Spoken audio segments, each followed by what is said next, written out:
चलिए बाबूजी आगे बढ़ते हैं। जैसे घोर पाप करने वाले, जो बुरे विचार वाले, बुरी आदतें वाले, नशीले चीज से जो भरे हुए जो लोग हैं, जो इन सब चीजों का सेवन करते हैं, वो मनुष्य, उनके सूक्ष्म देह पर क्या असर होता है? हाँ, तो ऐसे जैसे कोई भी, हम्म। जैसे मैं बताऊं, नशा करने वाले, राइट। बीड़ी पीने वाले, सिगरेट पीने वाले, उसका जो सूक्ष्म शरीर है, उसमें जो वायु तत्व का शरीर है, हाँ हाँ हाँ। वो बिल्कुल डैमेज हो जाता है। इसलिए जब वो मर जाता है आत्मा, हाँ हाँ हाँ। तो उसके जो धूम्रपान करने वाले या जो भी हैं, हाँ हाँ। केवल मनुष्य जन्म में जहाँ कैंसर होता है, हाँ हाँ तो हाँ। कैंसर हो जाता है ना, हाँ हाँ हाँ हाँ। तो उसका कैंसर का जहां जहां भी पोर्शन होता है, वो सूक्ष्म सेल डिस्चार्ज हो जाते हैं। सूक्ष्म शरीर के सूक्ष्म सेल। सूक्ष्म सूक्ष्म शरीर सेल से बना होता है ना। हाँ, वो जैसे बताए 100 ट्रिलियन सेल से बना। हाँ, जो जितना भी है, हाँ वो भाग में जैसे धूम्रपान किया तो कैंसर हो गया। हाँ हाँ। तो कैंसर के वो भाग के सेल, सूक्ष्म शरीर के सेल डिस्चार्ज हो जाते हैं। ओके। देखो, हमारा स्थूल शरीर के अंदर सूक्ष्म शरीर कहाँ होता है? हाँ, ये बताइए, बहुत इंपॉर्टेंट। जैसे स्थूल शरीर होता है, जैसे एक सेल है हमारा, ठीक है। हमारा स्थूल शरीर का एक सेल है, ठीक है। वो जल मिट्टी से बना है। ठीक है। और उसके अंदर सूक्ष्म शरीर है। कितना? एक सेल के अंदर सूक्ष्म है। जल मिट्टी के एक सेल के अंदर वायु और अग्नि का और आकाश का एक सेल है। ओके, जैसे वो बोलते हैं ना, न्यूक्लियस के अंदर इलेक्ट्रॉन प्रोटॉन। हाँ, जैसे ऐसे होते हैं, 3 लेयर्स होते हैं, बीच हाँ, में हाँ, हाँ। न्यूट्रॉन, उसके ऊपर प्रोटॉन और उसके ऊपर इलेक्ट्रॉन। राइट। ऐसे अंदर जल और मिट्टी वाला सेल, हाँ हाँ हाँ। उसके अंदर वायु और अग्नि वाला सेल, राइट। और उसके अंदर आकाश। जो आकाश है, ये बीच वाला सेल है। हाँ हाँ। सेल को तुम एटम कह लो। राइट। हमारा एक सेल को एटम कह लो। ठीक है। तो एटम में जो आकाश तत्व है, हाँ वो न्यूट्रॉन है। हाँ हाँ हाँ। बैलेंस रखता है। राइट। न्यूट्रॉन माना बैलेंस रखता है, ठीक है। जोड़ के रखता है। ठीक है। और ऊपर जो है प्रोटॉन माना वायु और अग्नि का, अग्नि तत्व का। वायु में अंदर अग्नि है। ठीक है। और थूल ऊपर जो ऊपर है इलेक्ट्रॉन।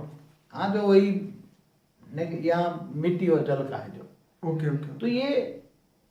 तो ये कैंसर सबसे पहले सूक्ष्म कहीं शरीर भी को सूक्ष्म शरीर डैमेज में, करता है। सूक्ष्म शरीर को डैमेज करता है। सूक्ष्म शरीर में पहले देखो, कोई भी रोग मन रोग में और आता शोक है, मन में पहले आता बोला है। है। ठीक है। तो मन किसको प्रभावित करता है? कारण शरीर को। और कारण शरीर किसको प्रभावित करता है? सूक्ष्म शरीर को। ओके। और सूक्ष्म शरीर माना तुम्हारा ओरा में खराब हो जाता है। ठीक है। तो ओरा देखकर भी तुम कर सकते हो। तो उसके बाद ये सब बीमारी स्थूल सूक्ष्म में आती है, फिर स्थूल में आती है। ओके। अगर सूक्ष्म शरीर को तुम चेंज कर लो, तो भी स्थूल धीरे धीरे धीरे चेंज होता है। क्या रियलिटी में हो सकता है बाबूजी? क्यों नहीं होता है? कई जो शिव निराकार से पावर लो और हमेशा कर्मयोगी जीवन बिताओ, तो जो पावर आएगी निराकार से, परम प्रकाश आएगा, परम लाइट आएगी। तो उससे धीरे धीरे धीरे, मगर बहुत तपस्या करनी पड़ती है। इसके लिए विकारों पर जीत पाना पड़ता है, मन पर जीत पाना पड़ता है। तो धीरे धीरे धीरे सूक्ष्म शरीर कायदे, नियम है, प्रिंसिपल है, प्रिंसिपल ऑफ नेचुरल लॉ है। मतलब जैसे ये पूरा हुआ ऐसे ही वो अच्छा हो सकता है। हाँ, नेगेटिव सोच से, नेगेटिव मतलब परमात्मा से दूरी हुई और तुम्हारे ये सब संगत में पड़े और सूक्ष्म शरीर डिस्चार्ज हुआ, स्थूल शरीर खराब हुआ, वैसे ही परमात्मा का संग लगेगा, उसका रंग आएगा, पावर आएगा, सूक्ष्म शरीर चार्ज होगा, स्थूल शरीर ठीक हो जाएगा। एक कॉमन प्रिंसिपल ऑफ यूनिवर्स है। चलिए बाबूजी, ये तो बहुत बढ़िया बताया। अब आगे बताइए कि मृत्यु के पूर्व इंसान को क्या क्या छोड़ देना चाहिए? मैं तो कहता हूँ बचपन से ही सब कुछ सुधर जाना चाहिए। ये जो दुनिया की मायावी चीजें है ना, हाँ, वो उसको बचपन से ही माँ बाप को बताना चाहिए कि दुनिया के बच्चे, ये दुनिया माया है। क्या है? Temporary sir. माया माना झूठी काया। शास्त्रों में बोले झूठी काया, ये झूठा शरीर है, असली शरीर नहीं है। असली शरीर तो परम तत्वों का है, जिसको कारण जगत में होता है, परम तत्वों का है। तुम फरिश्ता थे, याद कराना चाहिए। तो झूठी काया, झूठी माया, झूठा जगत संसार, ये सारा संसार ही झूठा है। असली संसार कहाँ है? जो इन आंखों से दिखता है वो विनाशकारी है, जो नहीं दिखता वही परम सत्य है। तो अविनाशी दुनिया कहाँ है? अमर लोक कहाँ है? अविनाशी दुनिया मना अमर लोक। तो अमर कहानी रोज अपने बच्चों को सुनाना चाहिए, माँ बाप को, बचपन से ही। बचपन से ही गर्भ में ही ज्ञान सुनाना चाहिए। क्या? बच्चों को गर्भ में ही ज्ञान सुनाना चाहिए। जब बच्चा, आजकल एक फैशन है ना, पहले ही जैसे अभिमन्यु ने को ज्ञान सुना था ना, वो क्या नाम, कोठा युद्ध क्या बोलते हैं उसको? हाँ। तो आज भी गर्भ में बच्चों को ज्ञान सुनाना चाहिए कि बेटा तू धरती पर आ रहा है, ये सब माया है, तेरे कर्म बंधन से तू आ रहा है, मगर तू पैदा होते ही तू ज्ञान सुन ले, तू परमात्मा निराकार को याद कर, पर ब्रह्म को याद कर। और बाबूजी जैसे गुरुवाणी में उसमें भी कहीं ऐसा लिखा है, बताया जा रहा है कि गर्भ के अंदर भी जब वो आत्मा होती है उसको बहुत दुख झेलना पड़ता है, उसको ये अपने पाप याद आते हैं कि भाई अब तू धरती पे जाएगा तो अच्छा बन के ये करना, लेकिन जब वो जन्म ले लेता है तब वो भी भूल जाता है। जब तक गर्भ में आत्मा होती है ना, तो अगला जन्म उसको याद होता है, उसी आत्मा को। इसलिए अगले जन्म के विकर्म उसको दिखाई देते हैं, पाप दिखाई देते हैं, और उसको ये भी पता होता है उसके पाप स्वरूप ही मैं धरती पर ये जन्म ले रहा, इसलिए वो दुखी होता है। और उसके दुख की इफेक्ट उसकी माता पे पर पड़ती है, माता भी दुखी हो, मगर उसको माता को गीता ज्ञान पढ़े, अच्छा ज्ञान, परमात्मा को याद करे, तो माता की मन की इफेक्ट जो बच्चा है गर्भ में उस पर पड़ेगी, और उसका भी परमात्मा ज्ञान उसके अंदर इमर्ज होगा। तो बाबूजी ये ज्ञान योग से सूक्ष्म शरीर प्रकाशमान हो जाता है, क्या ये सिर्फ ऊपर जाके ही हो सकता है या धरती पे भी हो सकता है? देखो मैं बताऊं उसके कितने लेयर्स होते हैं। हाँ, एक जैसे आत्मा शरीर छोड़ती है, ठीक है, अच्छी आत्मा है मगर स्पीड कम है, ठीक है, तो पहले पहले धीरे धीरे सूक्ष्म जगत में जाएगी, ठीक है, तो नीचे वाला लेयर्स में आएगी, ठीक है, समझो कि ज्यादा से ज्यादा 1 लाख किलोमीटर ऊपर गई, फिर वहां साधु संतों से किया, योग किया उसने, ऊपर जाने के लिए वहां प्रोसेस बता दी, योग करते हैं, ठीक है, तो निसंकल्प बनी आत्मस्वरूप की अनुभूति कराते हैं, आत्मा में पावर आती है, राइट, ऊपर में तुम विष्णु को याद करो तो विष्णु लोक तक पहुंचोगे, शिव को याद करो तो शिव को याद करोगे, राइट, तो ये प्रोसेस बताते हैं। तो धीरे धीरे आत्मा ऊपर जाती है, और आत्मा जो जाती है तो धीरे धीरे सूक्ष्म जो शरीर है उसका पावर आती है, आत्मा में पावर आने से सूक्ष्म शरीर के अंदर लाइट आती है, जो अग्नि तत्व ज्यादा हो जाता है, फिर वायु तत्व कम हो जाता है। 3 तत्वों में जब आत्मा निसंकल्प बनती है तो आकाश तत्व बढ़ता है, क्या बनता है? आकाश तत्व बढ़ता तो है। ऊपर जाने की स्पीड आ जाती है, जब मतलब 1 करोड़ किलोमीटर ऊपर गई, 10 करोड़ किलोमीटर ऊपर गई, स्पीड आती जाती है, ऊपर चली जाती है। ठीक है, और फिर जैसे जैसे आकाश तत्व बढ़ता है तो वायु तत्व धीरे धीरे एकदम कम हो जाता है, राइट, और उसके अंदर आकाश और अग्नि तत्व रहता है, 2 तत्वों का शरीर बन जाता है। क्या बन जाता है? वो बहुत ऊपर जाएगी, बहुत ऊपर जाएगी। ठीक है, मतलब जहाँ पे वायु का लेयर खत्म हो जाता है इस धरती का, वायु का जहां जहां लेयर्स खत्म, मगर आकाश तत्व में भी हल्की वायु तो होती है ना, हाँ, होती हल्की है। वायु होती है, हाँ, होती है, ठीक है, तो धीरे धीरे वायु आकाश तत्व रह जाएगा, उसकी बॉडी के अंदर आकाश तत्व स्पीड बढ़ जाती है। राइट, फिर जैसे जैसे आत्मा के अंदर फिर समझो कि ये 10 खरब किलोमीटर ऊपर चली गई, सूर्य की ग्रेविटी से बाहर निकल गई, ठीक है, तो उसके अंदर फिर उसकी बॉडी के अंदर, आत्मा के अंदर उसको जिसको याद करेगी उसी से पावर मिलेगी, वो शिव निराकार को याद करती है, तो सूक्ष्म जगत से वो कारण जगत में प्रवेश कर लेती है। तो कारण जगत में प्रवेश कर लेती है, तब उसके अंदर परम तत्व का शरीर होता है, राइट, उसका शरीर बदल जाता है, हर पल उसका शरीर बदलता जाता है, हर पल जितना ऊपर जाती है इतना शरीर बदलता जाता है। जैसे आत्मा की स्टेज बदलती है ऐसे उसके शरीर बदलते हैं, राइट, और आत्मा की स्टेज अच्छी होती है, आत्मा में पावर आती है, ज्ञान आता है, योग आता है, वैराग आता है, तब वो ऊपर जाती है। फिर जैसे विष्णुपुरी में गई तो कारण जगत है, तो कारण जगत में 3 तत्वों का शरीर के बजाय परम तत्वों के 3 परम तत्व, परम आकाश, परम वायु, परम अग्नि, ठीक है, और महाकारण माना शिवपुरी, वहां 100% परम तत्व है। राइट, फिर आत्मा निराकारी बन जाती, शरीर दोनों शरीर चला जाता है, आत्मा निराकार बन जाती है, ठीक है, परम धाम में चली जाती है, तो जीव से शिव बन गया वो। और शिव को फिर ज्ञान होता है, ज्ञान स्वरूपम, ब्रह्म को पूरा ज्ञान होता है, ब्रह्म ज्ञानी बन गया पूरा, और शिव स्वरूप बन गया, जीव से शिव बनता है, तो परम धाम में उसके अंदर शिव समान कैटेगरी होती है। और फिर उसको ज्ञान होता है कि उसका भी क्रिएटर महाशिव है, तो महाशिव के जाने के लिए उसकी प्रोसेस में आता है। तो निराकारी स्टेज में कई ग्रुप में कई निराकारी आत्माएं मिलकर एक पावर का गोला बनाकर उसमें महाशिव के पास चली जाती, गैलेक्सी के बीच में जहाँ महाशिव रहता है सेंटर पॉइंट में। फिर तो वो ये शिव से महाशिव बन गए। ऐसी तरह महाशिव के पास बहुत पावर लेती, फिर ज्ञान आता है कि उसके से परम महाशिव भी है, तो इस यूनिवर्स के सेंटर पॉइंट में परम महाशिव रहता था, वहां भी जाती, भी ट्रैवल में आ जाती आत्मा। तो बाबू जी ये जर्नी आप जो बता रहे हैं वो आफ्टर डेथ की बात है, क्या ये अभी मनुष्य अभी से कर सकता है क्या इस जीवन में? मैं बताऊं, हाँ, आत्मा के पास इतनी शक्ति है, अगर चाहे तो मनुष्य एक कर्म बंधन से छोड़कर आत्मस्वरूप में स्थित होकर रोज 8 घंटा आत्मस्वरूप में स्थित होकर प्रोसेस में है, शिव निराकार से पावर भी ले, या महाशिव से ले, या परम, अगर मगर डायरेक्ट ऑलमाइटी अथॉरिटी से ले, कई मल्टीवर्स का मालिक परम ऊंच से ऊंच परम धाम में निराकार है, उससे डायरेक्ट पावर ले, और ये भाव रखे कि मैं तुम्हारा ग्रेट ग्रेट ग्रैंड चाइल्ड हूँ, क्या हूँ, ये भाव रखे, अंदर भाव आना जरूरी है। बिल्कुल, तुम्हारा क्या रिलेशन है, रिलेशन के हिसाब से भाव आएगा कि तुम्हारा वो great great great grand father है, क्या है, Great. तुम मेरे ग्रेट ग्रेट ग्रैंडफादर हो, तुम ठीक है। ऊंचते ऊंच परम धाम में रहते हो, तुम पावर हाउस हो, Right. मुझे थोड़ा सा पावर दे दो। ठीक है। तो उसकी आत्मा में धीरे धीरे पावर आती जाएगी और कर्मयोगी जीवन बिताए तो यही जन्म के अंदर सीधा ये ऊंचते ऊंच परम धाम में भी जा सकती है। कितना ऊंचते ऊंच परम धाम कितना दूर है? मतलब आफ्टर जर्नी के जगह पहले बिफोर जर्नी सीधे गीता में इसलिए तो बोला है तुम मुझे याद कर तो मैं तुम सीधे मेरे पास चले आओ, सीधे। Right. बीच में कोई इंटरप्ट नहीं करेगा। वाह, ये तो बहुत वंडरफुल बात है। हाँ, क्या बोला है गीता में? तो तुम मुझे याद कर, तुम सीधे मेरे पास चले आओगे, ऊंच पद पाओगे, परम धाम, ऊंचते ऊंच परम धाम। Right. वो तो क्योंकि कृष्ण को ज्ञान देने वाला ऑलमाइटी अथॉरिटी था, वो ऊंचते ऊंच परम धाम का, केवल परम धाम नहीं, महापरम धाम नहीं, ऊंचते ऊंच परम धाम का वासी तो था। मतलब हम यहाँ पर मनुष्य होते हुए भी हम अपना सूक्ष्म शरीर को प्रकाशमान कर सकते हैं। हाँ, तो सूक्ष्म शरीर तो कारण जगत में जाओ तो आत्मा में हजारों सूर्य की रोशनी आती। आत्मस्वरूप, क्योंकि ये तुम्हारे विघ्न जो है ना, कर्मों का हिसाब किताब खत्म हो जाता है। तो आत्मा जब अविनाशी बन जाती है, जब ब्रह्म स्वरूप बन जाती है, तो उसमें करोड़ों सूर्य की रोशनी होती है। तो बाबूजी इसी के साथ एक और भी क्वेश्चन था, इससे कनेक्टेड था, क्या परमात्मा लोगों की प्रार्थना भी सुनता है? डायरेक्ट परमात्मा किसकी सुने? तुम्हारी आवाज कैसे जाएगी? तुम क्या लाउड स्पीकर लगाने से सुनेगा?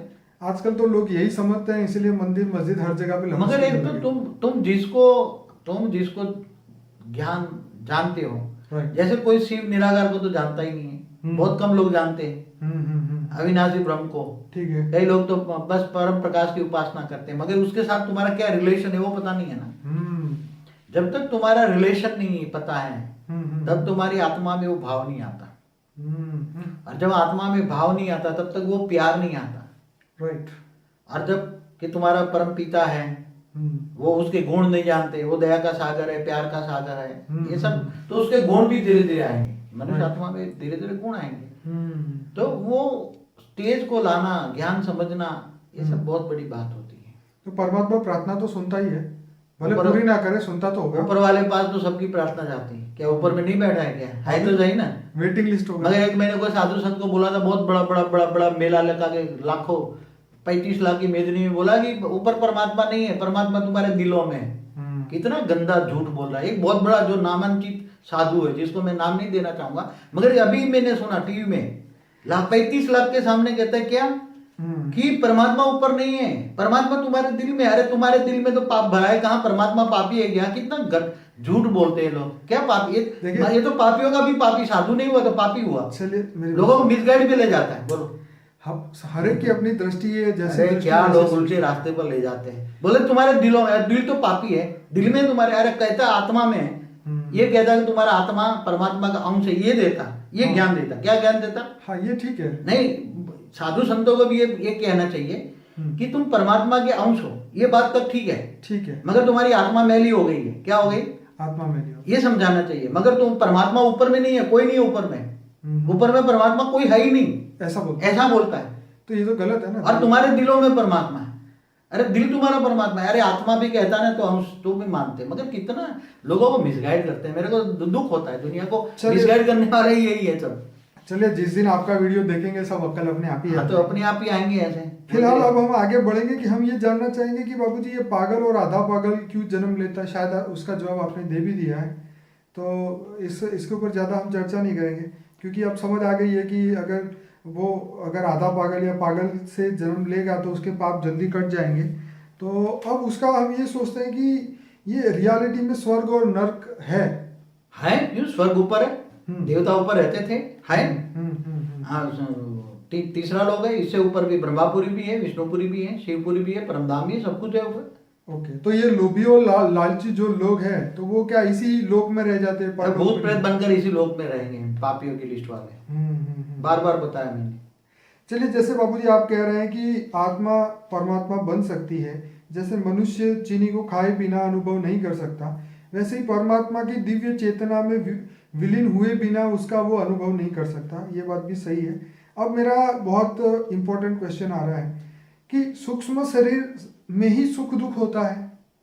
एक्चुअली होता है कि सूक्ष्म शरीर के अंदर एक कारण शरीर होता है, ठीक है, जिसको मैं कहता हूँ यहाँ मनुष्य आत्माओं में आकाश तत्व का रिकॉर्डिंग होता है। कारण शरीर आकाश तत्व का रिकॉर्डिंग है। सूक्ष्म शरीर के अंदर जो आकाश तत्व का जो रिकॉर्डिंग है, उसको मैं कारण शरीर कहता हूँ।